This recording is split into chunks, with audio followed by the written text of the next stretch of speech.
Alors je crois qu'il faut revenir un instant sur la question de l'eau, parce que je crois avoir dit, je ne retire rien évidemment de ce que je dis, je crois avoir dit à quel point ça exige de prendre de la distance par rapport à ses propres repères, mais je crois qu'il faut dire aussi à quel point certains sujets, ça s'est retrouvé d'ailleurs avec les sujets de Corbin et de quelques autres, à quel point certains sujets ne sont pas considérés comme véritablement historiques, vous voyez. Or moi ce qui m'intéresse bien entendu dans ces affaires, c'est de montrer que des objets qui semblent éternellement identiques dans le temps ne le sont absolument pas. Bon, spontanément, vous voyez, vous allez dire, nous le recours à l'eau il est quotidien, auparavant le retour à l'eau ne l'est pas, et donc ils sont sales par rapport à nous. Alors qu'en fait c'est infiniment plus compliqué, je ne veux pas répéter ce que j'ai dit, mais ils ne recourent pas à l'eau, mais à leurs yeux, ils sont quand même considérablement propres à un point tel qu'ils rythment les changements de chemise, etc. Mais qu'est-ce qui est intéressant dans cette question, au niveau de l'historiographie, si vous voulez? C'est un épisode fabuleusement parlant. Quand j'ai commencé à travailler ces sujets, la question que je me suis posée, au-delà des représentations du corps, des pratiques, des lettres, des textes savants, au-delà de ça, parenthèse sur les textes savants, c'est que les textes savants donnent le sentiment que c'est le bain qui est important, mais dans les pratiques, il ne l'est absolument pas. Les médecins peuvent vous dire il faut se baigner, et puis quand vous regardez la manière dont leurs appartements sont eux-mêmes distribués, vous voyez qu'il n'y a aucune baignoire au XVIIe. Les médecins n'ont aucune baignoire dans leur appartement. Donc je ferme ma parenthèse. Mais ce qui est intéressant, c'est lorsqu'on pose la question de l'historiographie, c'est de se demander sur comment ces sujets peuvent émerger, comment ces sujets peuvent-ils devenir intéressants.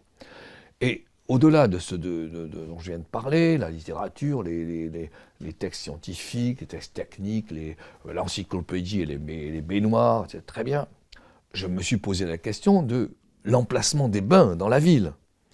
Et je vais aux archives nationales. Alors, quand vous alliez aux archives dans ces époques un peu éloignées, lorsque vous y alliez pour la première fois, vous étiez reçu par un conservateur qui vous orientait. Donc j'arrive, à l'hôtel de Soubise, et je demande au conservateur qui m'accueille, est-ce que vous pourriez m'indiquer comment je pourrais trouver l'emplacement des bains à Paris est-ce que je peux travailler sur les architectures, les habitations? Donc je détaille un peu comme ça en quelques instants. Le conservateur me regarde dans les yeux, il insiste, il me dit « Mais monsieur, mais est-ce que vous me demandez, c'est pas un sujet? C'est pas un sujet historique, ça n'a rien à voir. » Vous voyez? Et à cette époque-là, j'étais déterminé, mais je ne l'étais pas comme je le suis aujourd'hui.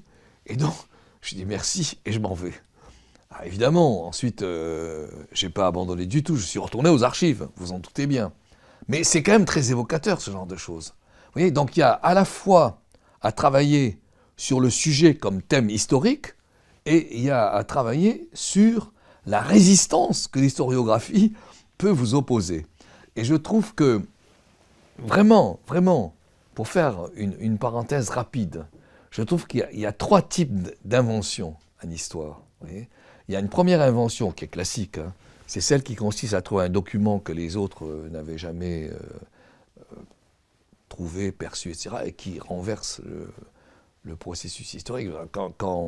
Je sais pas, quand Champollion découvre l'écriture des hiéroglyphes, il renverse complètement l'histoire de l'Égypte, bien entendu. Et puis vous avez comme ça des découvertes de manuscrits. Je pourrais citer les manuscrits des lettres. Je pense récemment, il y a une lettre de Charles Quint qui a été découverte, qui a été décryptée, et où on voit très bien que Charles Quint se méfie d'une possibilité que François Ier exerce, à savoir de l'exécuter. Vous voyez, donc il y a des lettres qui... Bon.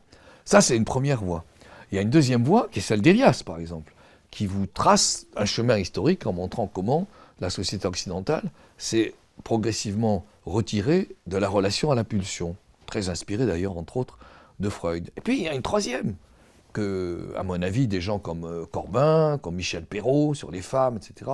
Il y a une troisième qui consiste à montrer que ce qui ne semble pas lié à de l'histoire est profondément lié à de l'histoire. Autrement dit, l'enjeu, c'est d'historiciser des objets qui ne l'étaient pas. Et c'est une troisième manière. Ce que moi j'essaie de faire en travaillant sur l'eau, en travaillant aussi sur la beauté, en travaillant sur l'obésité, etc. Et c'est ce que d'autres font aussi bien, sinon mieux. Je pense entre autres à Corbin, vous voyez. Ou ce que fait Courtine, l'histoire du visage. C'est une merveille, l'histoire du visage chez Courtine. Courtine Laroche. Donc il y a trois manières. Et je crois que la notion invencée à une histoire, c'est une notion absolument magnifique.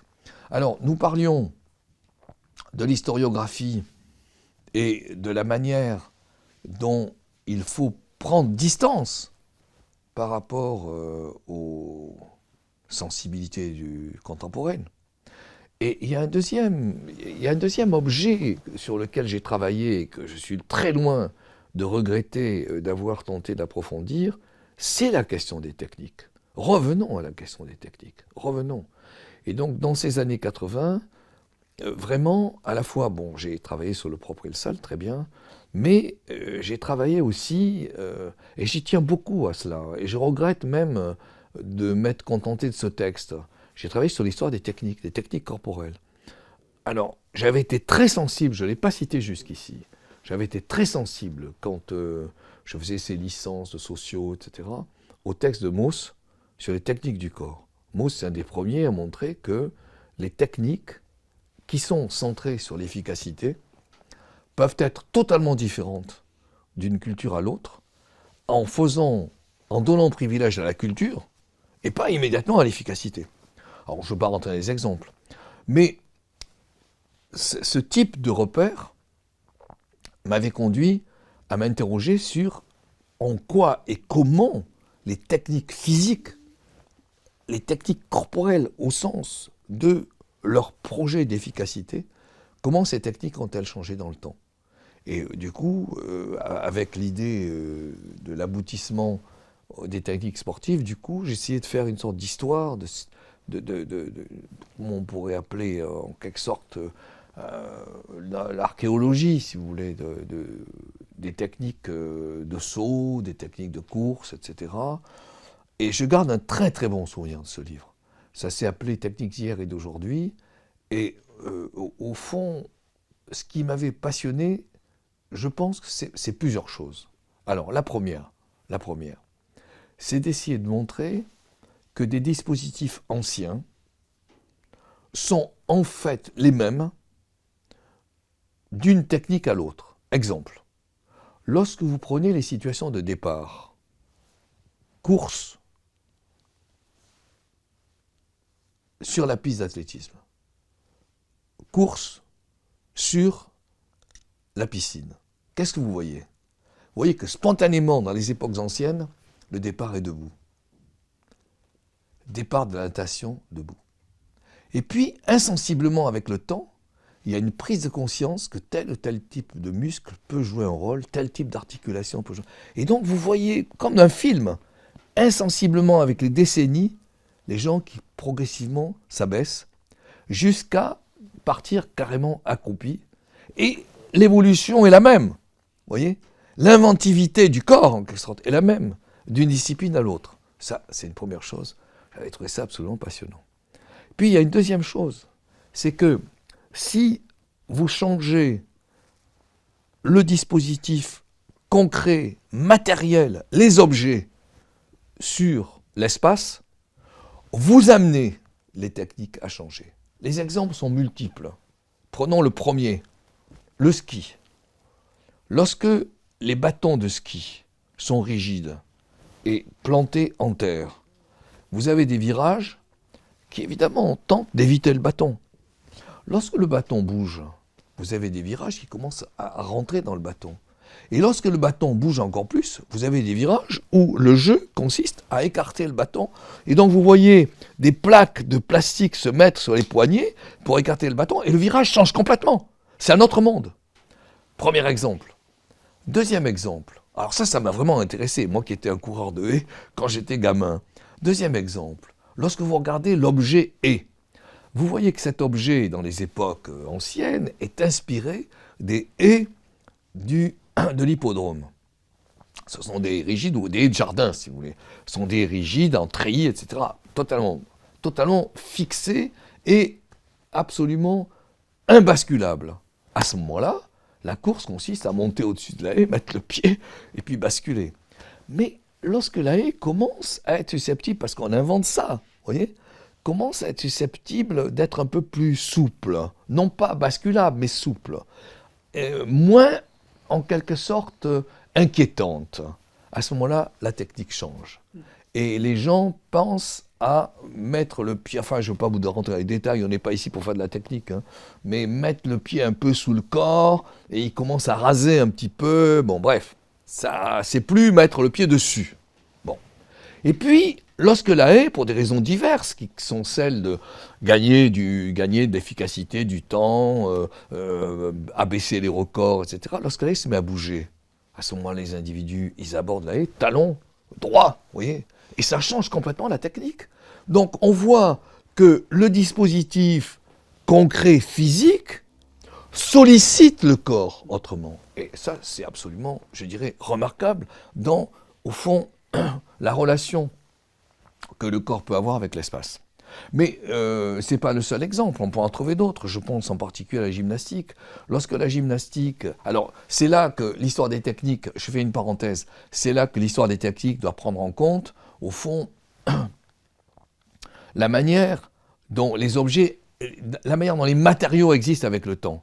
Lorsque donc le matériel de la gymnastique ancien, c'est un matériel fait de bois et de fer totalement rigide, ça entraîne des mouvements qui sont essentiellement des mouvements de force. Vous voyez, donc la gymnastique, je reviens à ma phrase, la gymnastique de la fin du 19e siècle ou du milieu du 19e, c'est une gymnastique de force. On ne peut pas la faire autrement. Et puis, lorsque les matériaux commencent à gagner en souplesse, lorsque par exemple la barre fixe se met à utiliser un acier étiré, lorsqu'elle commence à ployer, qu'est-ce qui se passe ?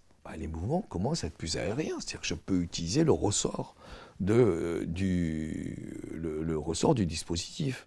Et à ce moment-là, qu'est-ce qui se passe encore ? Au problème culturel, vous voyez, la technique, c'est de la culture. Donc vous avez des vieux barons qui résistent et qui vont dire « Mais qu'est-ce que c'est que ces histoires ?